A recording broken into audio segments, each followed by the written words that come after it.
Welcome to the Dave Pamah Show, the podcast that revives, restores, and awakens your innermost capabilities. You have the training and the talent to succeed, but do you have the guts to fail? I love what I do.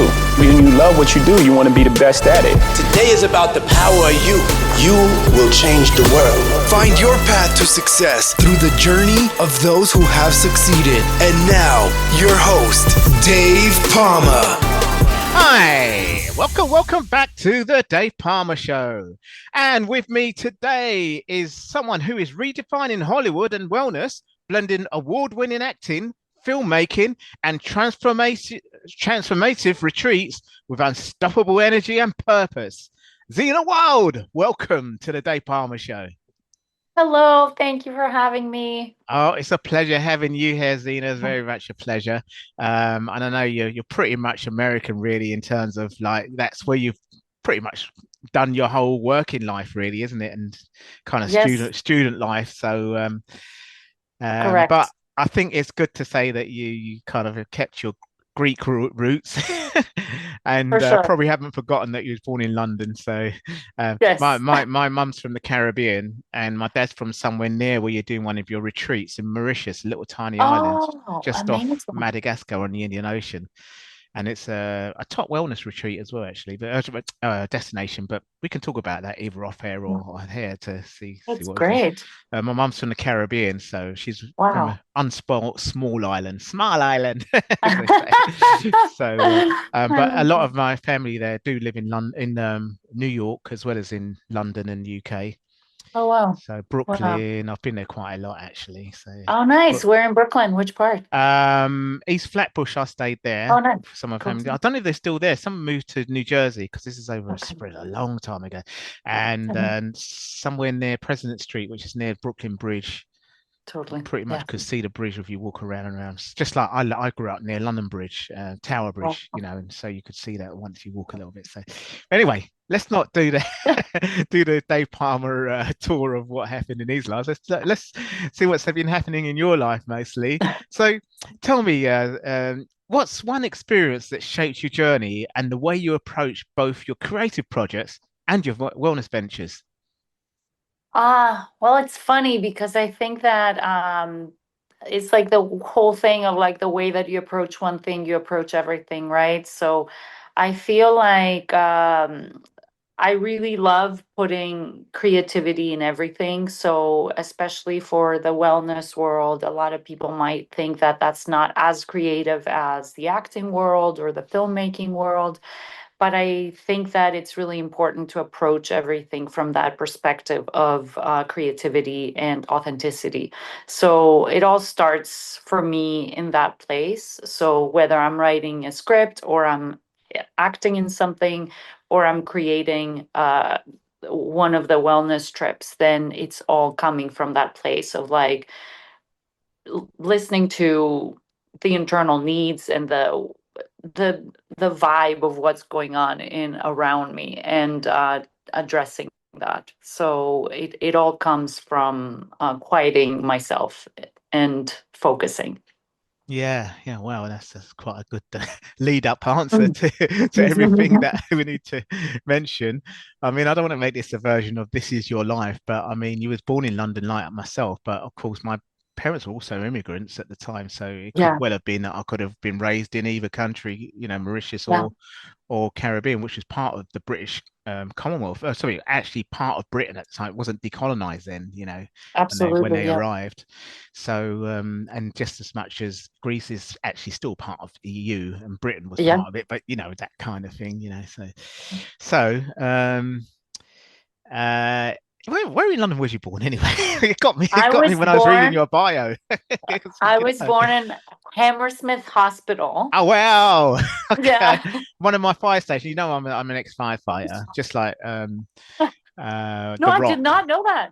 Oh, you didn't know that? Okay, well, we'll share a few things that you didn't know about me. So that would be that's so cool. Yeah. So yeah, one of my fire stations was near Hammersmith, and I used to go to Hammersmith Hospital quite a lot on fire calls. And I had friends from there, Really? medical Wow. staff and nurses and stuff like that as well. But not Wow. as much as Wow. where I worked. Where I grew up in London Bridge and near London. I Mhm. worked near Camden Market, Okay. Regent's Park. I had a little bachelor's pad there. Oh, little flat or apartment there. So it's like I everyone love in that. Central Park, like 2 minutes Yeah. walk. So yeah, I lived Wow. the life. I lived the life, and I did the real thing. No acting there. I had to really go out and do the real stuff. So yeah, so you was born in Yeah. Hammersmith and just only spent you were just born there really, and then went back to Greece, did you? Or I was pretty much, so my dad was a doctor and he was ah, doing his practice in London. So funny enough, me we lived saying that there. then. Yeah, I know, right? And yeah, he yeah. I in don't think he Hammersmith was one of my friends. I don't know Hospital. because. No, I don't think so. And yeah, so he was there, and my sister and I were both born there. So after I was born, because I'm the youngest, we pretty much moved out maybe like a year or two later. So I don't remember much from that, but we've always had this connection to England. I mean, I still have my British passport. I will Oh, always have my great. British passport. Yeah, yeah. so, Well, the thing is that you didn't so need one when it was part of the EU, but you can still apply. no. I mean, I have a Mauritian passport, so I could do lots of stuff in Mauritius Yeah. without needing a business permit. And I'm So thinking of doing a retreat out there, but we can talk about that either off air or yes, another I would time. love to do. Yeah, because Oh, it's I next would to where you're love that. doing yours in South Africa, so it's I a would good thing. love that. And also, you could Yeah. do a London Paris thing. I was thinking, wow, we could do so many things when I saw I'm what you doing a did. Paris one in December and I want to do a London one. Oh my Well, that's God, what I you're said. just like, Yes, this so is incredible. That's you're great. talking to the right person. I love that. You're I talking to the love right that. person. I And love that. I'm certified resilience coach since the pandemic. I pivoted and I still got my personal trainer's certificate because I Amazing. was a Commonwealth Games athlete, so that I track love that. track was my thing from the age of 10, 12 years old. So if you read my Oh my bios, I'll God. find it somewhere. You might see little bits and pieces. But Yes, please. I want to so see. I'm I was listening more to like your episodes before and like there leading up you to go. that. So Yeah, yeah, they're getting better. They're getting better. You it's so good. got So some good. of your fellow Hollywood stars on there, so that's pretty Yes. good. Yeah, I yeah. love that. And I'm actually a coach now rather than a personal training and all that because obviously you get on a bit on one of the one of the meditation apps, the top ones that's Oh, out there. So it's not Headspace or Calm, but it's one of the competitors. okay, Um, great. and people can get hold of me on one-on-one. I'm going to try and build a community, but again, that's something we can talk I love about that. offline because I love that. We will. We will. yeah, yeah. But We'll discuss. let's not bore the audience because they want to hear about you. What happened after London? Because you went back to So, Greece. oh my Yeah. goodness, after London. So then I went back to Greece because that's where I grew up. I went to high school there and all that. And then I moved to New York when I was 17 to go to Yeah. NYU for my acting career. So Yeah. I studied acting at NYU. And then I pretty much stayed there my whole life. Not pretty much, Yeah. I stayed there my whole life. Yeah. Yeah. It's only recent that in 2020 that I came out to LA because when the pandemic hit, I was sort of like, I was working on a TV show at the time that was on hiatus because of obviously Of because of course. Yeah. COVID, Yeah. Yeah. and then I decided I was like, well, maybe it's time to try something new and to use this time to utilize and This see is. if I can do something else. And New York was very difficult at the time, Yeah. so I Yeah. was like, I'll just go to LA and see what it's like. And so now I split my time between New York and LA, so I'm in both places. Oh, okay. Yeah, well, yeah. I remember a song when I was a kid called From New York to LA, but anyway, you probably won't even remember that. But just a little love song flying from New York to LA all the time. It's fair distance, isn't it, really? It's not It's like quite a distance. it's like flying from London to Russia. You know what I mean? I've flown to London, I've Completely. flown to Moscow. Yeah, It's true. you Even though know.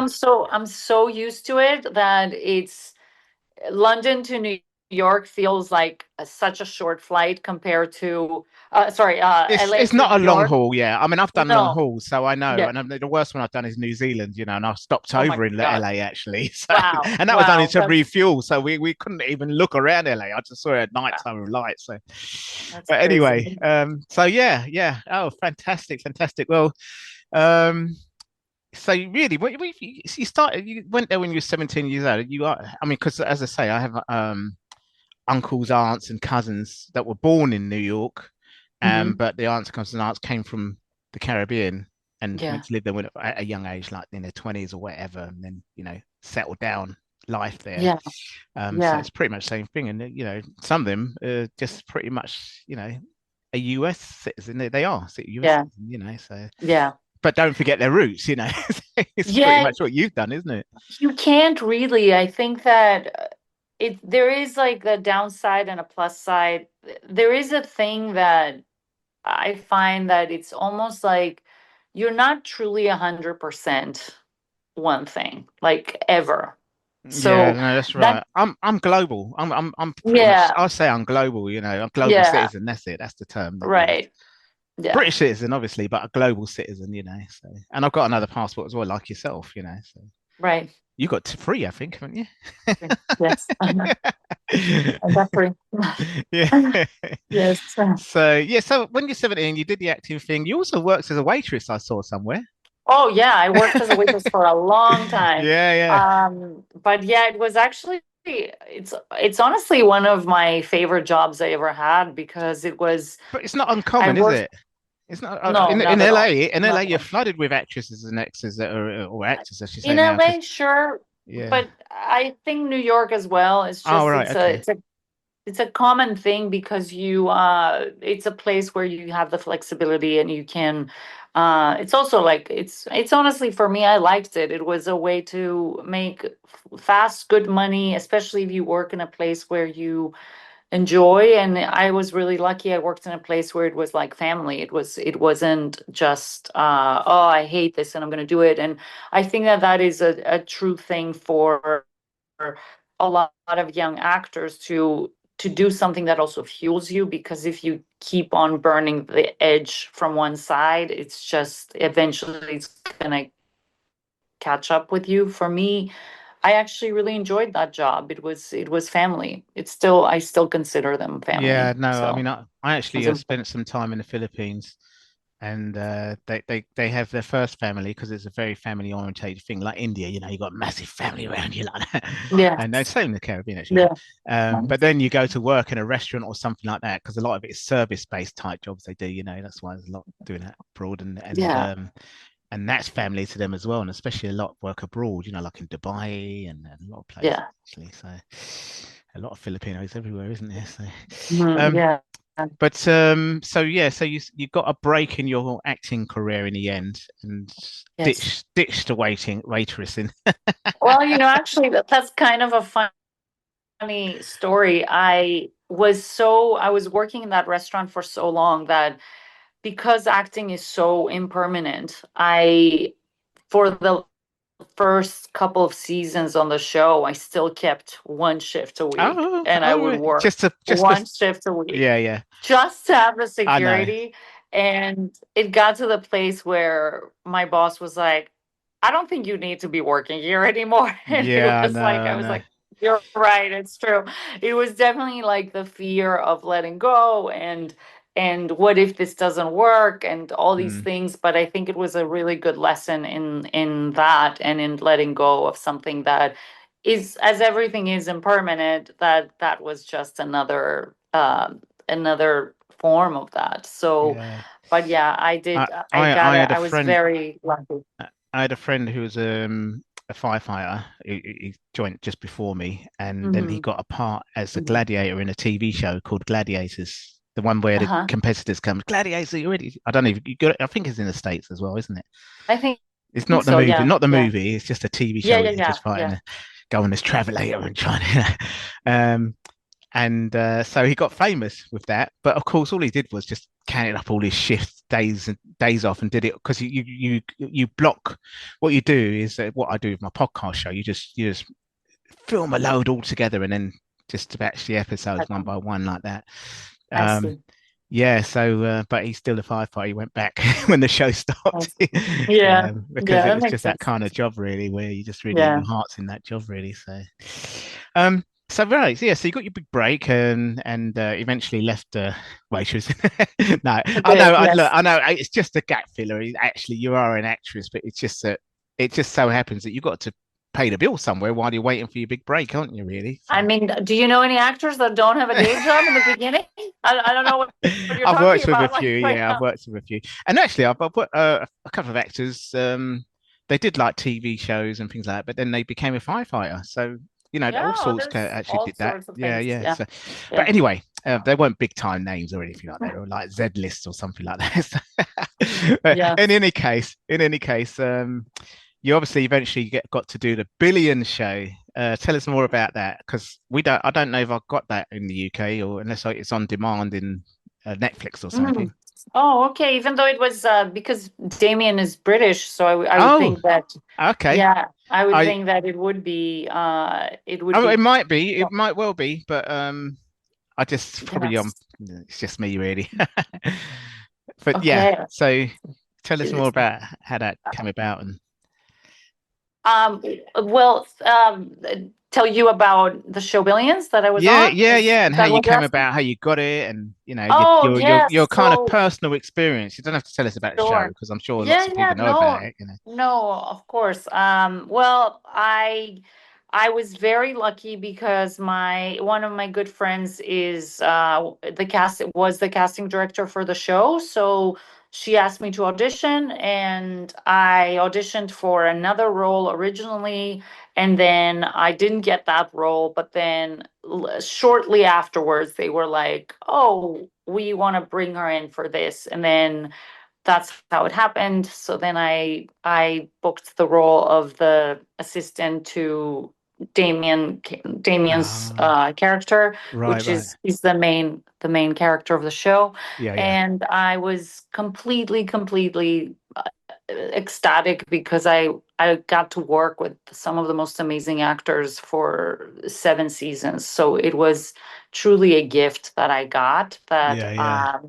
It's so rare to have this consistency as an actor. So it was a huge learning experience. It was another family. So I left one family to go to another family, and it was so it was truly, and we were all like, because it's such an ensemble show. Also, there's so many characters that we were all together for long stretches of time. That's not very common for filmmaking and for TV. Like most shows last a season 2. That show was a huge hit. Yeah, 7 or 5 seasons or whatever. Seven. Yeah. 7. Yeah. 7. Yeah. So, and 7 seasons. And it could come back again, couldn't it? Unless it's still going. Who knows? We'll see. We'll see. No, it's not going to. But the thing is that it's giving it a platform, or the springboard, I should say, but almost certainly a platform, so the word people use, to do other things, and that's certainly what you've done. Yeah, it was truly remarkable. It changed my life in every possible way, and it's not just what people think that, oh, it changed your life because you were on TV. It's more what I learned and who I became and how I changed, and it's it's probably one of the best things that's ever happened to me. So yeah. Oh, fantastic. Well, I know that you do some short films now, and you've got one coming out, one short film actually starting to do the rounds on the festivals called Yes. We regret to inform you. When I first saw that title, I was reading it from your agent or PR or whatever, and I was reading it, and I'm a little bit dyslexic. Well, I am dyslexic, actually, fully dyslexic. Oh, I am too. There you go. A lot of actors are, as well. So, but when I read it, I thought, is this a spelling mistake or something? Because I went, oh my God, I really regret to inform you. And I thought, well, what you mean? I can't have this interview. I thought, I'd love to have seen it. We regret to inform. It confused me. I know it's intentional. Yeah, I know. Well, that's what I thought. I thought that is a great mind-catching title. I love it. So tell us a little bit about that, because that's the one that's going to come out in the festivals. I know you've done lots. You've done about 14 films. We don't really go in this short space of time. It's this one. We'll catch up with coffee in 42nd Street or something and talk about it the rest. So that one I wrote about a year and a half ago or something. It's very much into the sci-fi world, in a dystopian future. It takes place in a dystopian future, but it's very much a commentary on a little bit of AI, a little Oh, bit of uh, mostly like human connection and the yeah, loss of human connection. So the yes. whole story is about this woman that is going on a run, and she gets a call from this service that it's not automated. There is an actual human on the phone, but there's a service in the near future that we all get a call 24 hours before our death. So that is the story, and that's how it starts. And it's her exploration on the phone with this person that she understands that she has 24 hours to live. Oh gosh, And yeah. so it's been doing I know, really it's just a well. fiction. It's a fiction, but sorry, man, I didn't mean to say it Yeah, in such a way that. yeah. It's so it's doing really well. We're now at 14 film festivals All that right. we're scheduled to Are you going to show. get to So that's Edinburgh? we might. I don't Yeah, yeah. know because I'm not the person responsible Oh, yeah, of for course. where Yeah, we're no. applying. So Yeah, I'm not sure exactly, to be honest, but yeah, I yeah. know that we have one coming up in London Oh, you actually. do? And Okay. yeah, Well, give I us a know shout that. when that one So comes up. I'll see what I I can will. do I about will my for time sure. off and everything. So For if it doesn't sure. clash or anything. Yes. Yeah, definitely. It would be Yes. nice to So hook up with some of that's my guests. yeah, that'd be great. Do another So special episode that's live there or something. that's A quick right. That's interview. right. Um yeah, so that's the short film that, and it's been a real passion project, and I'm really happy that it's that people are showing love for it and they're including it in their programming, and so it's been going well. So I'm happy about that. Fantastic. Well, we'll move on to your wellness because um, it's something really close to my heart. As I mentioned, Mhm. I'm actually a coach on an app, on a mindfulness app, and I want to do some Yeah. stuff like what you're doing as well. Of course, if I can get high end like you, all even better, really. But you've got the publicity and the kind of fan base to get that going, really, haven't you? So, Yeah. but however, Yeah. from my side, I was a track athlete anyway. I mean, I competed at the Commonwealth Games, as I told you, and did Olympic trials and like that. And that was my kind of childhood thing that I did, really. Like in the US, Mhm. doing track at high school was like a huge thing. But once you Yeah. leave school, it's like, unless you go college or whatever. And I did carry it on, mostly on than off until I became a firefighter. And then, I still carried it on doing the firefighter stuff as well as the fitness stuff and everything. And then certified as a running coach, then a personal trainer because it's all related. But when I heard about some PTSD with a colleague and an incident, I went, and then just before I retired, a couple of years maybe, a suicide of a firefighter, and then heard more. And then in the US, there was more. It's like taken over as the number one line of duty death more than the fire actually killing you or an incident. Yeah. That's when I started doing more, and I looked at myself and I thought, you know what, there's there's stuff going on. I've got to really sort it out, and Yeah. it's like that. And then I did some life coaching stuff while I, was kind of trying to sort things out at work, and then retired anyway, and then just pivoted during the pandemic because even more so. And there was another firefighter that committed suicide Mm. who was a young me, really, a young version of me at that time. And he had dyslexia as well, he was struggling Mm. with a lot of things. And so that's where I think my understanding with you is that you want that bridge between Hollywood and wellness as well, don't you? And anyone, it's for anyone, isn't it? I mean, I don't think that there's anybody ever that didn't need support in Mm, whatever exactly. shape, Yeah. way, or form. No. So we all want to be heard, seen, understood. So I think that that's where it starts from. Yeah. Actors, I think, a little more sometimes Yeah. it comes from that Yeah. need a lot of times. But clearly it's not just actors, and especially now with the social media Oh, world, social I media, think yeah. that there's a lot of desire to be seen, and that's where it comes out of. And it's not necessarily something to criticize always, or not ever, but because it's like sometimes it's like, okay, well, what is the fear of, what are they afraid of feeling, what are they afraid of saying, what are there's a lot of exploration there. So yeah. Yeah, no, I can understand that. And it's yeah, I did a part. I was doing some well, it's like film extra work, but I was doing some sports promotional stuff for an agent through an agent because I was more doing sports and firefighting, but I just had an agent doing some photography stuff and everything anyway. Mostly sports apparel. But then they said, "Oh, there's this movie going on, and he wants all their friends going in there." There was a lot of famous British comedians there, and me, and I was like, "What?" And then I was speaking to the ones who weren't comedians, say, "Oh, we're actors. We just got asked to come here to fill the Yeah. room." And Yeah. then who walks in on the set but Thandie Newton on the same set Oh as wow. me? Yeah, that's amazing. And she just finished the film because this is about 2009. Finished the film with Tom Cruise, Mission Impossible.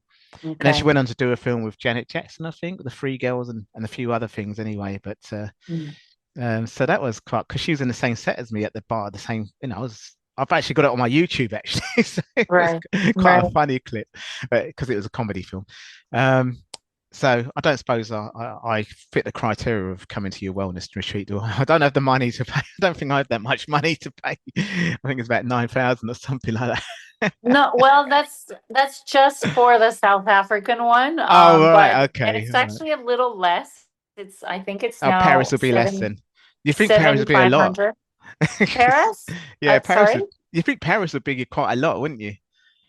Well, for Paris, it's not that expensive, Oh, it so it isn't. depends. Okay. It's for South Africa, it's expensive because it's part of what we're doing. Because Oh, okay. Yeah. Well, I've seen the itinerary. Yeah, it's quite and long. also, I don't know if you know, but for South Africa, because of the exclusivity by law of all the lodges, you Oh, literally cannot have, because of the conservation for ecology, you right. can't have more than a very small amount of people. So it's very small groups. So that's why if you were to go by yourself, like without a group like ours, it's closer to 20,000. So it's very expensive trips, like for South Africa, but for Paris it's way more affordable. So it's Yeah. it's Yeah. different.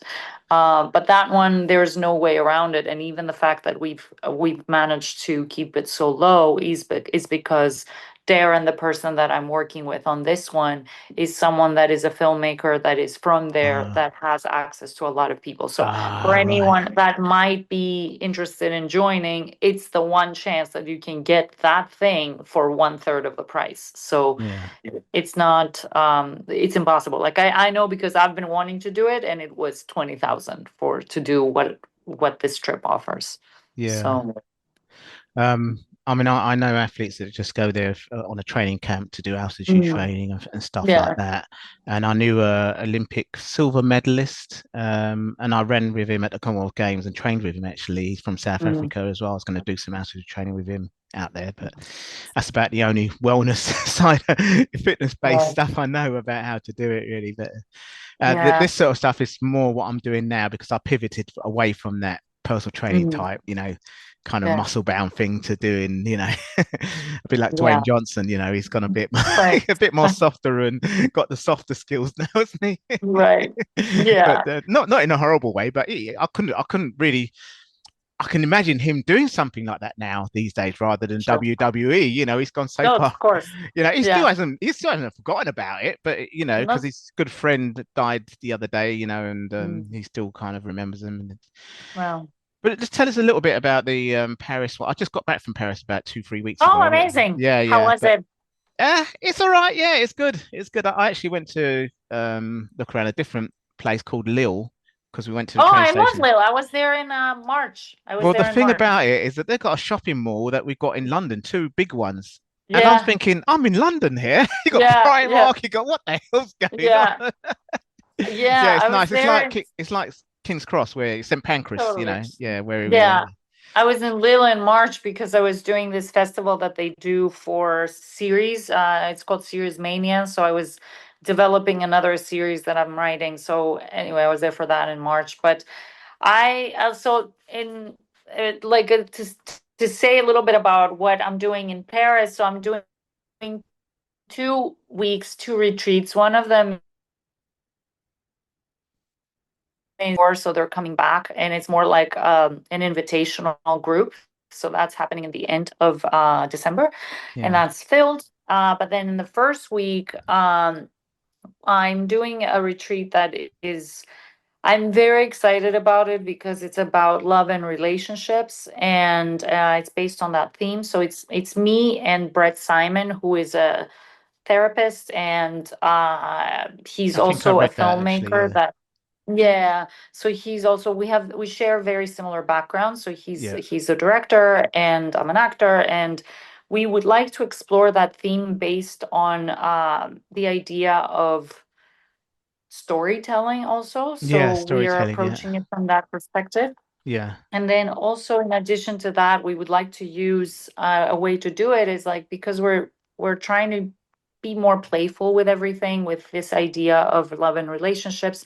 So we would like to use Paris as a backdrop, almost like a scavenger hunt in terms Mm. of like making it everything that we're bringing in every day to the classes, to the workshops, to then go back to the city and find it there. So kind of combine the two things, and then use it in a storytelling kind of way. So it's been a very fun place to explore that. So the people that are coming, I think, are very brave folks that are interested in doing something like that. But I think that there is a lot of demand for people that are interested in connecting with each other, and they don't really they haven't found the way to do it in a way that is not like checking all the boxes Mm. or is this person this or that or the other or the way especially of dating and relationships has been so I feel like we've lost our path a little bit and we're slowly finding it again. So yeah, I think that that's what we're trying to offer. So if anyone is interested, they should contact me because we still have some spaces. Yeah. I've seen the website, but you can give it a shout out again for that one and the South Africa one that you Yeah, yeah, mentioned. yeah. That'd I be think you've great. got one, and obviously there's the one in Greece as well, isn't there? So. That one is coming up in 2 weeks, 2.5 weeks. Oh So wow, 2 weeks. Yeah. yeah, So that so one's that soon. one's Yeah. coming up So soon. I So suppose that'll be sold out soon, wouldn't it? If it it is sold out Oh, it's sold for out. Oh, anything that sorry, is everyone. It's sold out. False alarm, run back. Yeah. But yeah, but we do, we're doing this other thing as well, though, that we're offering two different things. So one of them is the all inclusive. So like Oh, wow. I'm Yeah. in charge of everything for Yeah. them. Yeah. So they can be like, okay, you take me, you are in charge for my life. And the second, there's another version that is obviously more affordable, and that's why we did it like that. So for people that might want to experience the course, but they just don't want to spend that much money. So it's Yeah. just for the course only. So if someone wants to sign up for Greece for just the course, we could probably take one more person. So that's that's where we are with the Greece trip. So for Right. September. Okay. So yeah, give us a shout out with the website before we go, and then everyone will Well, know from there what everything more about what you do. yes, yes, It's for sure. EU something I can't remember. It's the EU Zina, but also they can also always contact me on Instagram, which is a Oh yeah. little more faster for everybody these days. So Yeah, that's Instagram true. is good Yeah. too. So Yeah. it's Zina Wilde is my Instagram. So if they want to reach out, Yeah. they can find me there. So Yeah, yeah, well, they've got enough info from this podcast to really great, get great. where you are and who you are. So that's great. I love that. That's fantastic, and it'd be great to do some collaboration or something. I could send you my details with, Yeah, from I'd love that. my profile on the meditation app that I'm on, and look I at some love that. projects, especially London. And Mauritius is a Wow. French kind of cultured place as well Yeah, as yeah, Indian culture and African yeah, South. It isn't in Africa, so it yeah. kind of combines Europe, Africa, and in Asia all together. I love So that. I and love that. yeah, so it's like Paris and the sea in some parts. That's So, right. That's right. so we could do something, but anyway, it takes a lot of hard work. So I understand that it might not never take off, but No, London could, for definite, for sure. yeah, it's not that hard. I mean, it is hard. I always Yeah, say it's not that hard, and then I forget. I have a thing that I forget how much effort I put into things. you do have to. But I've organised I before. think I've it's organised things. yeah, if you love doing it though, and for me, I think that creating communities is one of the best things that I like. I love doing it. So whether it's making a movie or creating an experience in a trip, I really enjoy it, and I think that we don't have enough community in this day and age. So I think that there is a real demand for it. And I feel very grateful that I've been doing this for the last 3 years and meeting the people that I've met and making friendships, and like even this trip that I was mentioning for the end of December, that is just people that are revisiting. So Yeah, it's been great. fantastic. Well, Zina, thanks for sharing your incredible journey with us, and your Thank you so story of, much. yeah, you too, and your story of creativity, resilience, and Yes. heart-centered entrepreneurship. It's truly inspiring. So, yeah, Thank you. once again, thanks for coming on the Dave Pamah Show. Thank you for having me. It was so much fun. That's all for this episode. Thanks for listening, and remember, if you want to support what we do, then share, subscribe, and leave a review over on Apple Podcasts, or head over to my website, davepalmer.com, and click on Rate Show. Well, that's all for now, but I'll see you in the next episode of The Dave Pamah Show. Follow us on Facebook, Twitter, and Instagram.